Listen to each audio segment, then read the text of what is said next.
Hello and welcome back to another one of my FPL videos. I of course am the FPL train, and in this video we're going to be looking at transfer plans ahead of game week 14. And I've got to say, compared to last week where I struggled to decide on who I'd want to bring in ahead of game week 13, game week 14 is completely different, I've got to say, to the fact that I've had to actually just narrow it down. I could have easily done 7 or 8 players that I'd fancy bringing in ahead of this week, but instead I've decided to narrow it down to just 3 transfers, 1 for each position: defence, midfield and attack. Now of course I'm not talking really much about a goalkeeping change, but obviously those of you who were watching would have seen Alisson did get injured in that game right at the end against Man City, and it looks like he's going to be out for just a few weeks. But my quick recommendation would be to take him out and bring in somebody like Robert Sanchez of Chelsea. Yes, his fixtures 14 and 15 aren't that easy, but I do think there's a good chance they could get at least one possibly clean sheet in that game. But then after that, 16 onwards, they've got a great run of fixtures, so he's somebody I'd definitely possibly look at bringing in instead. You could go for the Liverpool backup goalkeeper, but like I said, Alisson's not out for that long, really. Do you really want to put him in for a few weeks, and then before you know, Alisson's back in, and then you have to make another goalkeeper change? It's not worth it. So that's probably my only recommendation, is probably Robert Sanchez being the best option.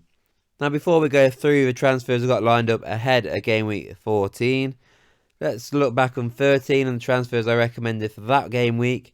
And as you can see, I recommended getting rid of Nathan Ake, who in my defence had Liverpool, which I do think is a very tough fixture. Now, he did come away with 7 points. He got an assist and 2 bonus points. So, if you did get rid of Nathan Ake, I do apologise. But my recommendation wasn't exactly the worst now, was it? Robertson also got an assist. The only unfortunate thing about it was he conceded 2 goals, so he lost a point in there. And then, obviously, he didn't get the 2 bonus points like Nathan Ake did. So, I got a little bit unfortunate there. Any other week, Robertson gets 4 points. You'd probably be a bit buzzing about that. So, unfortunately, I'll take that as an L. Second one on here, we've got Matoma out. Now, obviously, I'll take this as a W. I mean, obviously, the replacement got a goal, but Matoma, it looked like he was going to play. We had pictures of him. Well, originally it looked like he wasn't going to play. Then we had pictures of him in trade, and it looks like he was going to play. And I did that video then. And then, obviously, Zerbi at the end came out and said he was going to be out for game week 13. So, I'll take the W anyway, because obviously Hwang, who was my recommendation, got a goal. He scored a penalty, hit the bar. It was unfortunate only to get 1 goal, really. But I'd definitely take that. 7 points. So at least I got that one correct. And the final one was taking out Højlund, who again is injured. So that's 2 players that are injured. So, I mean, we already knew Højlund was going to be out.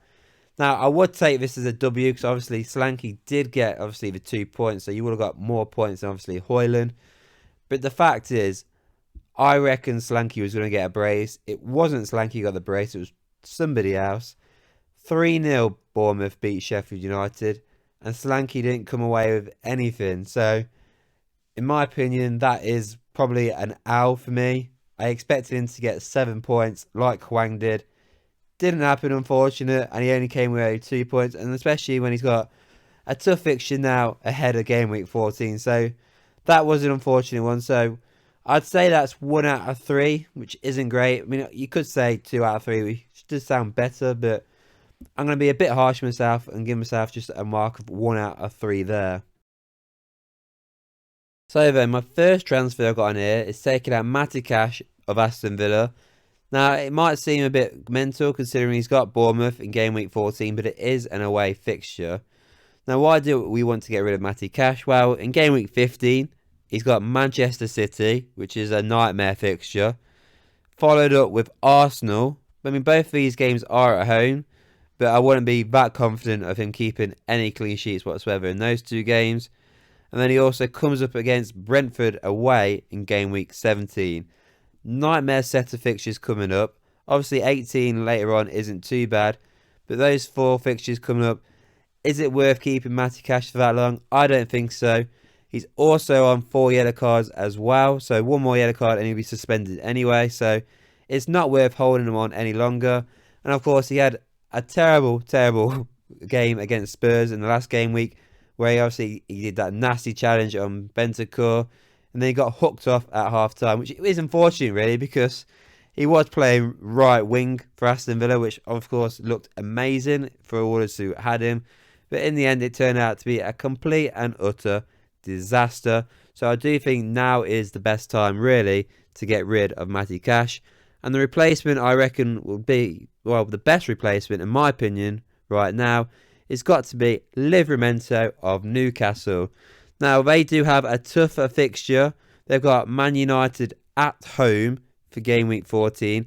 And obviously, they're just coming back off that unfortunate event in PSG the other night where, unfortunately, they did draw and they went all out against them. So, whether they'll have the legs for game week 14, I mean, obviously, Man United is still yet to play their Champions League game, so they could also be knackered too. So, that isn't really too much of a disadvantage for Newcastle.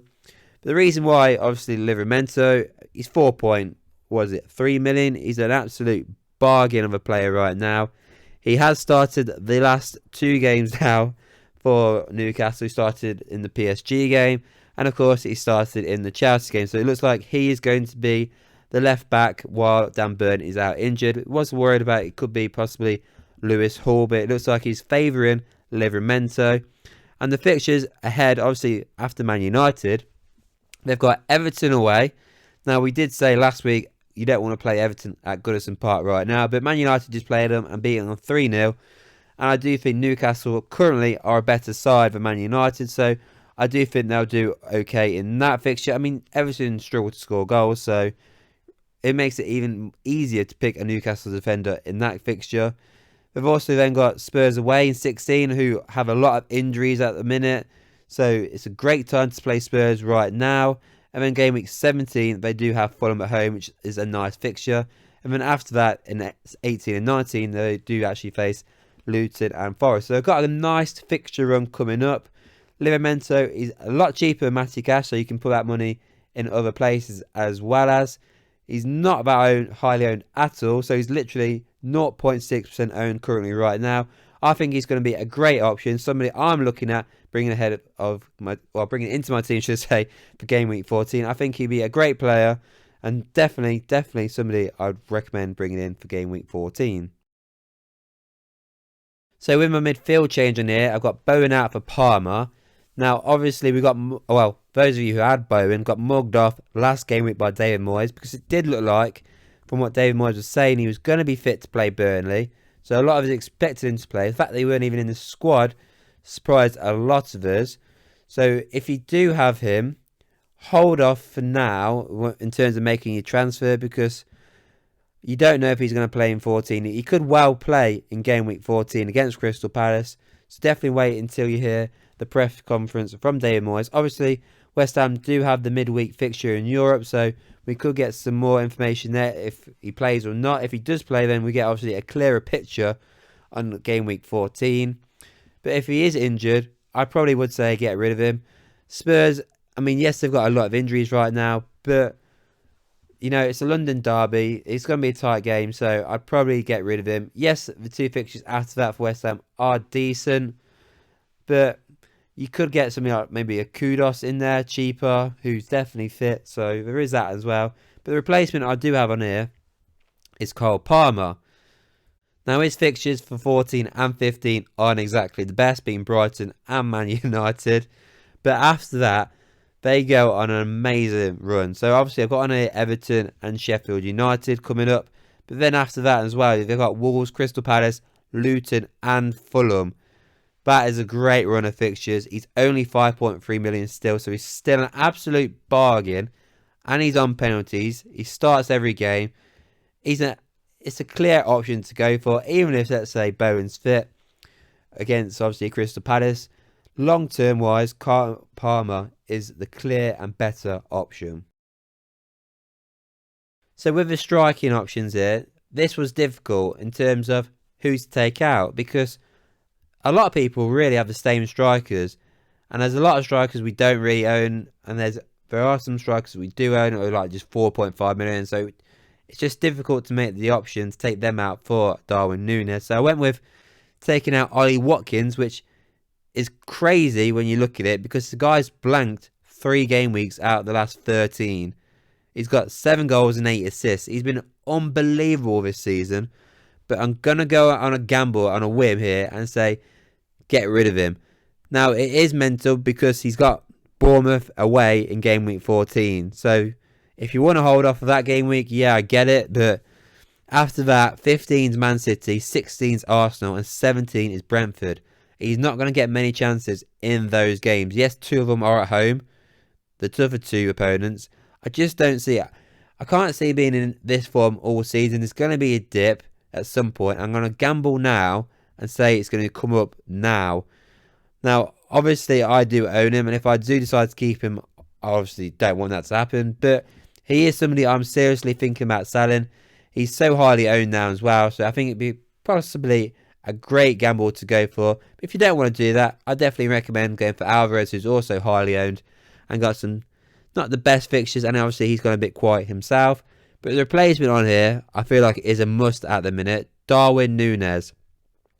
His next 3 fixtures, Fulham, Sheffield United and Crystal Palace, are amazing. And even game week 70, Man United at home. At the minute, Liverpool have been destroying United. And the fact that it's Anfield as well, I can see that. But that's basically, in my eyes, a green fixture as well. So it's a great run of fixtures for Liverpool coming up. You've got Jota out injured at the minute. Darwin Núñez is a clear option right now for Liverpool up front. Gakpo's just come back. Is he going to be replacing Darwin Núñez? I don't think so. Then obviously you do have Luis Diaz in there as well, but he plays on the wing. Darwin Núñez is the starting option for Liverpool right now. I think he's a must-have right now, and these fixtures, like I said, are great for him. He's cheaper than Watkins. He's nowhere near as highly owned. He is 17% owned, so he's still quite highly owned. But he's definitely somebody I want to bring in for my team personally as well for game week 14. Now, that is it for this video. Those are the transfers I'm recommended ahead of game week 14. Let me know what you think of these transfers. If there's anybody else out there you think we should be looking at bringing in, let me know in the comments. Please don't forget to like this video, hit subscribe, and I'll see you all on the next one.